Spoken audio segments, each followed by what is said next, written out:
A few folks have asked, has the postmodern movement gone? Yes and no. I thought you were going to say that. Yeah. Well, you're a prophet. It's important to understand how it's yes and how it's no. It's yes in the sense that the fervor with which it was taught in university settings and so on 20, 25 years ago has gone. There was scarcely an English department, certainly not a sociology department, and not many history departments in the UK or in much of the Western world that didn't require that people read a whole bunch of them, from Jacques Derrida on. And you learn English not by reading great English, you learned English by reading English theory. It was the new critical theory that you were reading all the time. You're reading structuralists and post-structuralists and so on. And so everybody became an expert in deconstruction, but didn't know how to analyze a poem in the iambic pentameter of Shakespearean sonnets. There was a huge loss to that. And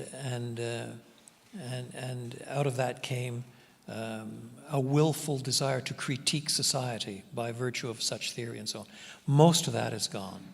There's still some specialist courses on it here and there, but it's not that every undergraduate, every graduate degree is got to make you awash and all that kind of stuff. It's mostly gone. So in that sense, yeah, bye-bye. I'm just trying to look around. For those of you who graduated from university who are under 35, there aren't many of you in here. But there's some of you, there's a handful of you that are 35 or under.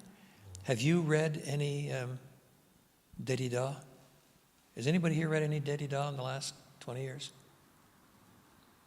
But if you were 45 to 55 and you studied English or history or sociology, you would have. You just couldn't escape it. So in that sense, it's petered out. But instead of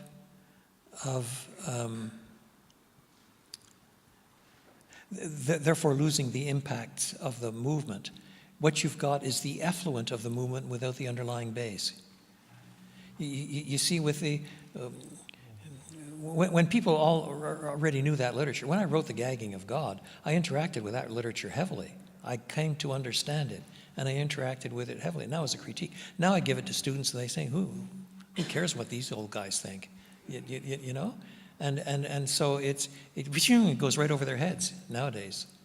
And yet the effluent, the residue, the cultural transformation, the outlook that came from the movement is still running right through the society.